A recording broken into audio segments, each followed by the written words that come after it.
Баршаңызға сәлем. Бүгін сникерс трайфлын дайындайтын боламыз. Мені қонақтарым барлығы да мақтап, барлығына ұнады. Сіздерге де жасап көруге кеңес беремін. 4 жұмыртқамызға қантымызды қосып, 2 есе көтерілгенше, аппақ болғанша жақсылап миксерлейміз. Миксерлеу өте маңызды. Одан кейін 1 стакан сүт, жарты стакан сұйық майды қосып, 1 келкі болғанша тағы да араластырамыз. Менде стакан 300 грамм, сондықтан сіз азғанда істейтін болсаңыз, 2 есе азайтуға болады мөлшерін. Одан кейін біз құрғақ ингредиенттерімізді араластыратын боламыз.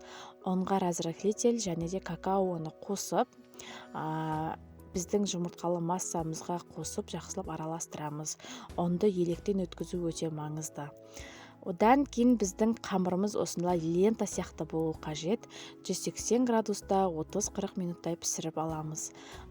Біздің коржымызды толықтай суытамыз. Одан кейін барып жақсылап корждарымызды майдалайтын боламыз. Барлығын майдалап ыдысымызға саламыз. Бетінен кремімізді қосып, жақсылап бетін тегістейміз. Одан кейін біз арахисімізді де отта қуырып аламыз. Және де карамелін дайындаймыз. Карамелдің рецептісі мен бөлек шығаратын боламын.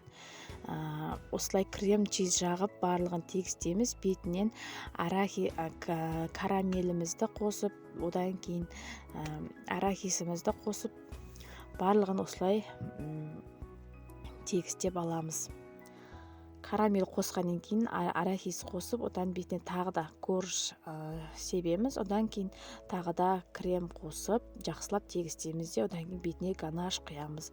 Шоколадқа сары майды ерітіп екеуін, тағы да кішкене қалған арахисті қосып, бетіне ганаш жасаймыз. Барлығының рецептісі менің осы видеоның төменгі жағында болады. Баршаңызға рахмет. Өте керемет болып шықты, өте дәмді болып шықты. Баршаңызға жасап көруге кеңес беремін.